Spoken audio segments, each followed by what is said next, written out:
it. Terrific. Okay, top 10 tips for success. I love this quote. I love passion, don't get me wrong. I began to realise how important it was to be an enthusiast in life. If you are interested in something, no matter what it is, go for it at full speed ahead. Embrace it with both arms, hug it, love it, and above all, become passionate about it. Lukewarm is no good. Hot is no good either. White, hot, and passionate is the only thing to be. That's a fabulous quote, isn't it? Because really you need it when you're in small business. You have to be the one who gets out of bed every single day, no matter how you feel. You've got to put on that happy face and go and face your customers or your staff, which can be even harder. Oh, nothing on mine, they're perfect. But I should have, to be, there you go, she doesn't do that. But to seem like and make sure the money's coming in to pay everyone and keep things turning over. It is really hard. So you really need to be sure what you're in it for, that you want to make a difference. It's not just about you, it is about making money. Don't borrow. I love this slide, the money pit. Doesn't that look the most fantastic drive-through? Breakfast, lunch and dinner, it's the money pit. So if you're buying a business that you have experience in, please get experience in it. And there's a fabulous book called The $100 Startup, and it's a whole book on ideas for starting up a new business on $100, no more. And I've got the reference later. But you don't, the preference is not to pour a whole lot of money into a business first up. I know, I'm in finance, you think I'll be saying borrow, but I prefer you didn't actually because it's dangerous. And too many people lose their houses over it, or their parents' houses, or all sorts of evil things along the way. How much better to do it properly, not risk anything, and get your business well and truly established and know that you can actually make money and pay your bills and your tax before you go on to the next step. So I'd just like you to consider that.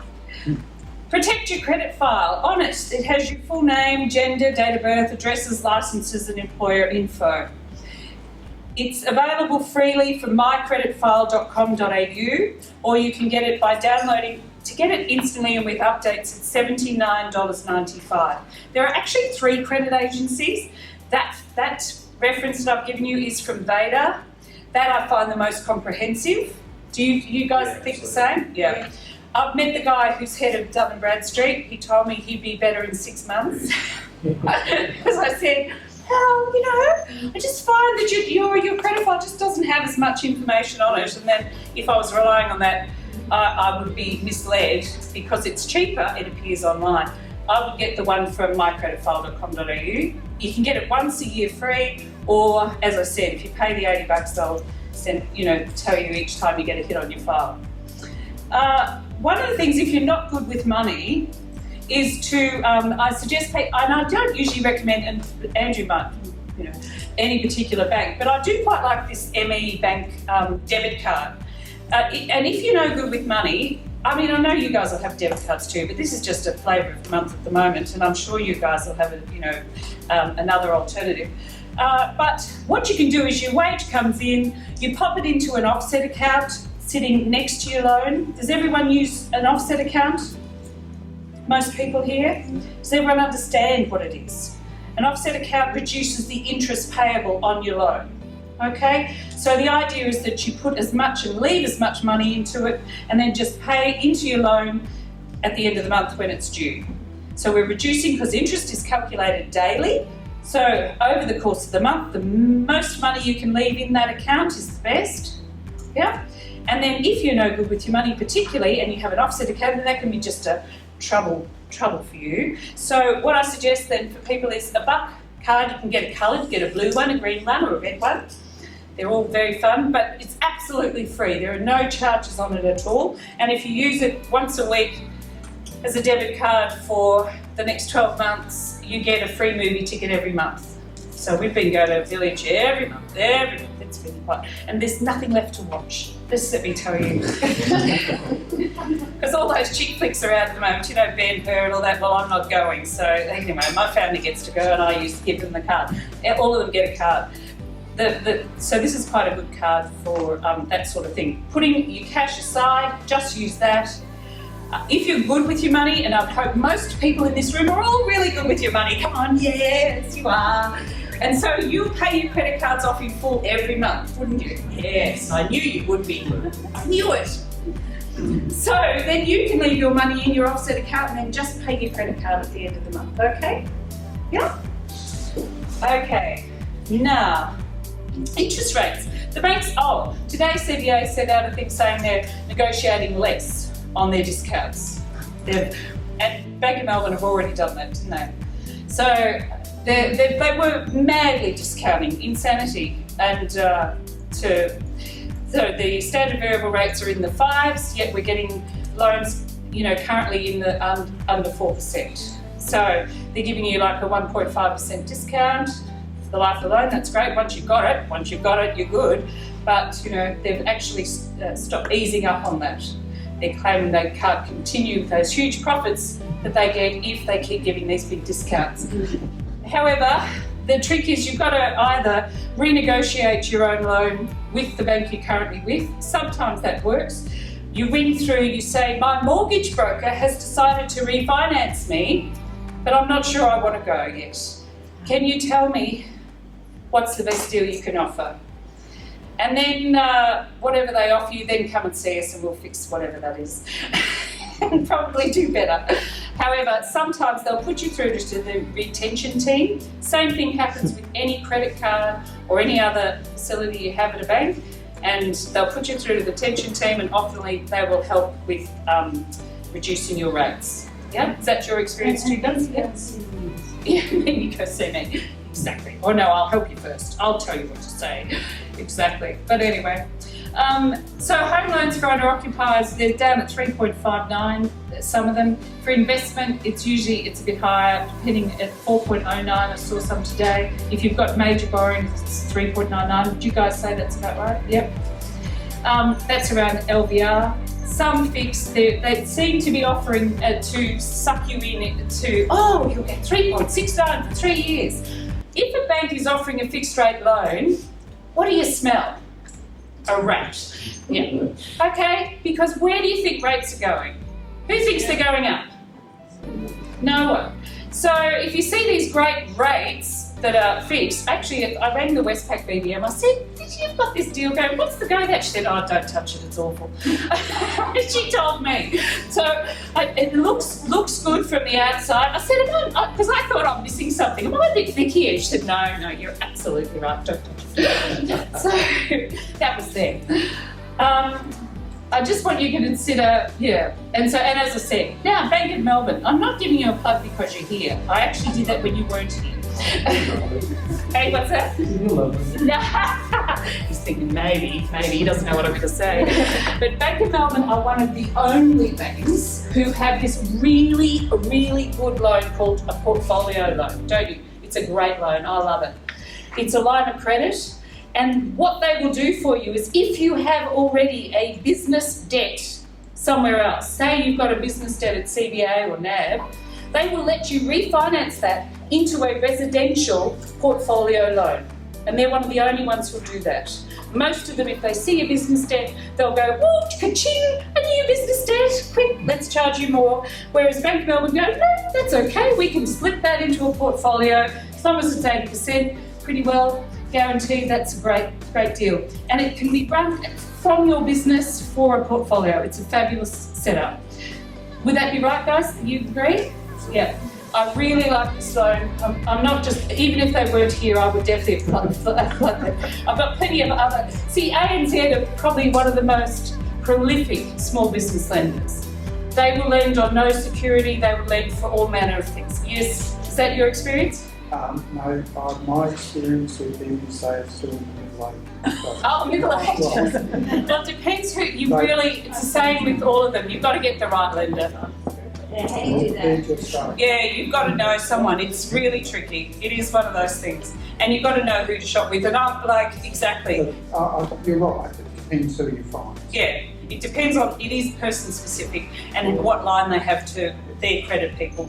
Can be good, can be bad, depending on how they all feel in the day. Who got out of bed, what happened. Okay. Payment due, pay your bills on time. Pay your bills on time, it really matters. They look at your statements. They are reviewing your credit card statements. They're reviewing your savings accounts. They're seeing whether you're getting late fees on your rates and the whole lot. Pay your bills on time. If you happen to miss 1 month but you're consistent the rest of the time, ring them up and get that charge reversed, all right? Don't let it pass. Those $25 fees that come in there are an absolute disgrace. Ring them up and say, thank you, I'm closing that account. I only missed once. Oh, they'll go, Miss Lucas, we know you're usually a very good payer, you know, so we'll waive that fee and credit it back as they should. Yeah? I said to Andrea, I spent the morning recently, I'm going to chase up all those small and bills that are, you know, things that are outstanding that for something slipped or I've been charged extra for or whatever. So I'm just going to, you know, you've got to devote a bit of time to it. You know, ring Optus, ring all of them and say, right, I'm just going to get back all those fees and had total success. Very happy morning. It was so worthwhile. Okay, I love this. I said, baby, here's one for John's wife. Pop it in the freezer.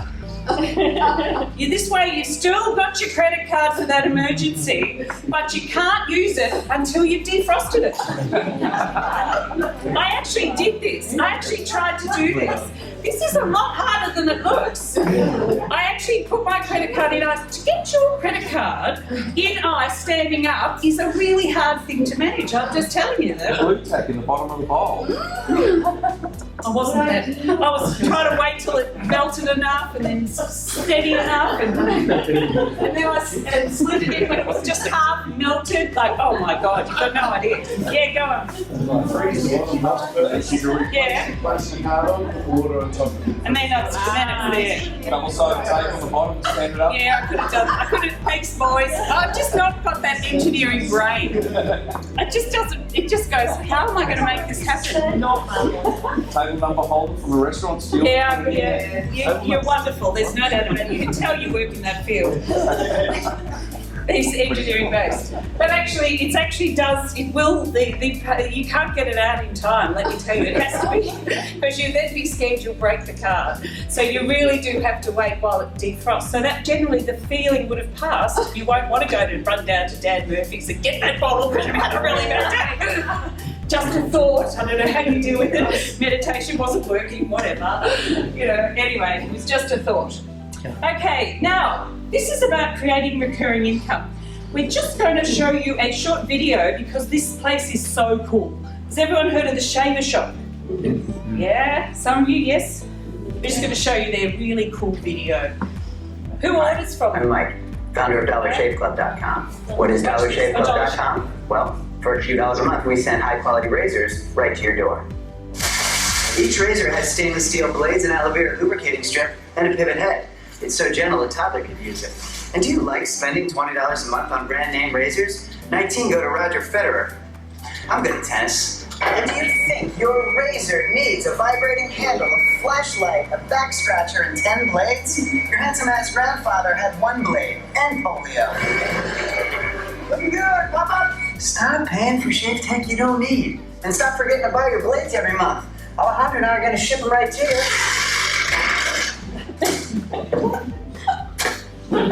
So stop forgetting to buy your blades every month and start deciding where you're going to stack all those dollar bills I'm saving you. We are DollarShaveClub.com, and the party is on.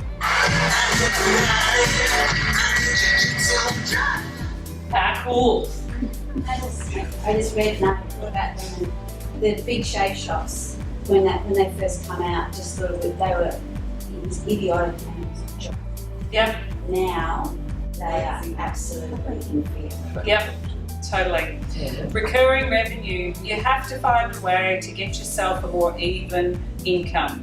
We're lucky in broking because we still get paid a trailing income, and so something consistent can help us keep our cash flow steady. But for most businesses, it's dependent on how much business you do. So you're always looking for the next customer. So instead, you need to find a way to create a recurring income. And you'd think, well, you know, who's going to buy raises every month? Well, hello, there's Emily down the back. Her and the girls in her household share it and they get a monthly subscription. And Alicia, who lives with us, said, well, Louise, it comes out of automatically, so it's not spent.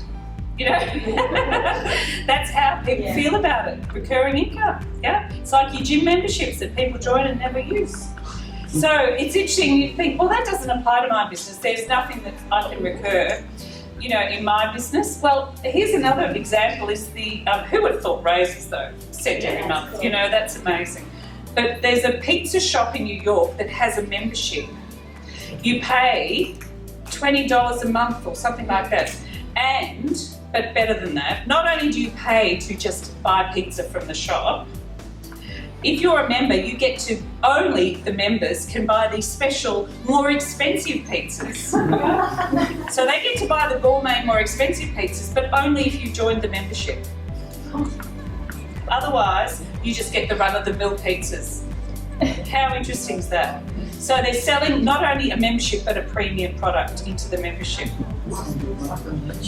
Cost psychology, yeah, absolutely. Isn't that brilliant? I just love it. So I want you to start thinking about ways to get a recurring income no matter what your business is. And you'll be surprised if you actually sit down and brainstorm, something will come. So it's a great idea. Xero, who uses Xero? Maya. Oh God, well, Dave, what can we do for you? Xero's beautiful. On version 20 at the moment, Xero 15. Xero's so good. I love it. And what are the accounts in the room think? Yeah. Oh, really? Using beta at the moment. Oh no, it's fantastic. It's so much better as a way to get control of your money. You get an instant feedback on your phone every month. You can record any invoice you use. You take a photo of with your phone. Oh, that was the video we forgot. Oh, I knew we'd done this. We actually recorded how we use it, taking a photo. And yeah, but anyway, next time, that's okay. That's recurring income. Xero, it is. But yeah, so is Mile, the same. You know, absolutely. But I do think they're very good. ATO, yeah, who would have thought go to the ATO website? But actually, and they're really trying hard. I know that is also like an oxymoron, but I got invited to speak to the ATO group regarding small business. They asked several small business representatives if we'd come in and give them the Come to Jesus talk about small business. And it was hilarious because they're absolutely clueless, but that's okay. We gave it to them. But however, they're trying really hard to be. They've come a long way. They have come a million miles. And the service, when you ring them on, particularly at weekend, they're fabulous. They will answer the phone and try and help. They've been really, you know, they're stepping up. However, there's a great part of their website. So there's these documents on there about starting a new business, which is well worth having a look at. So anyone into business, get onto their website and do have a look at that. But there's also these small business benchmarks, and these give you figures for your comparison business. Now, there's some businesses that aren't there, but there's plenty of businesses that are. And this is an example from, so it gives you the key benchmark. You can see the income, what cost of sales come from that sort of income. And so it gives you a comparison of all the different, it's probably a little hard to see at the moment, but it gives you an idea of the percentage that people spend on their expenses, their turnover, and how it works in that business. And that also gives you an indication of whether you should be expanding in that particular business, because as you can see, average expenses increased. Yes? Yeah, because of staffing probably, most likely. This was in bottle shops, just out of interest. I know, why would I want to run one of those? But anyway, no. Was that or chocolate shops, really? So they didn't have them as a category, so what can I say? Dan Murphy's not complaining. No, but they have a particular style, don't they? But this is interesting for the style of the way they're doing it. I'm sure they're. So, and finally, money flows in the direction of value. So are you giving enough? So you need to ask yourself, and I love Seth Godin. He says, don't find customers for your product. Find products for your customers. He actually heard him on a podcast recently, and he said, sell what people want to buy. Sell what people want to buy. Too often people come to us, and probably Suzette gets this a bit. People come to her with, oh look, I need to sell this. No, you don't actually. You need to really consider probably the opposite. But he said more than that, don't just sell what people want to buy, sell what people want to buy and pay money for. So you do well out of it. So the top tips for finance success. Don't borrow unless you are sure you can make money. I think you understand where we're coming from then. Protect your credit file. It's so important. I had a client we did a loan for recently, and when we applied at the bank, they said, oh look, it's all fine, except can you ask him to pay that outstanding Origin Energy bill? So I rang him and said, what's this bill? He said, I don't have one. Said, ring Vader and find out what it is and check your file. And it was someone else's at a different property. His name, his license, they'd attached it to his file. So he had to go and report a fraud to the police and get stat decks, etc. to get it off his credit file. It's very important. If you had it monitored, you'd know that before it had happened. So, before it was a problem. Go and negotiate your interest rates. There's a lot of value out there still. If you're paying in the fours for a home loan, for a residential home loan for yourselves, you're probably paying too much. Yep, Linda's nodding, yep. And borrow using your residential secure. Use a portfolio loan for a business loan. That's a perfectly acceptable way to do it. And pay your bills on time. Credit cards. Let customers use, but keep your own limits low. So let customers pay you. People often go, oh no, I'm only accepting cash. Oh, for goodness sakes, grow up. In this day and age, people want to pay by credit. Let them give you money if they want to. I can't understand why people have this fear about taking money from people. To hide tax or whatever, grow up. This is life, they're going to get you one way or the other. And then they go, Louise, now I've come to borrow and I've got no proof because they've taken all this cash and there's no money. Create recurring income, use zero, definitely. Prepare for tax time, always keep a buffer in the system. I advise everyone to keep at least 10 to 20,000 available, whether you're just in any circumstances. If you have a loan and you can afford to keep a buffer there, always build up a buffer if you can, that you can keep for whatever emergency might happen, and sell what people want to buy. Now, any questions? Okay, well that was easy. We've answered all your questions. We are now going to draw our lucky prize. So, Andrea, drum roll. Quick, come on, people, hit the tables. Bring it up. Bring it up. Now, who hasn't put a business card in?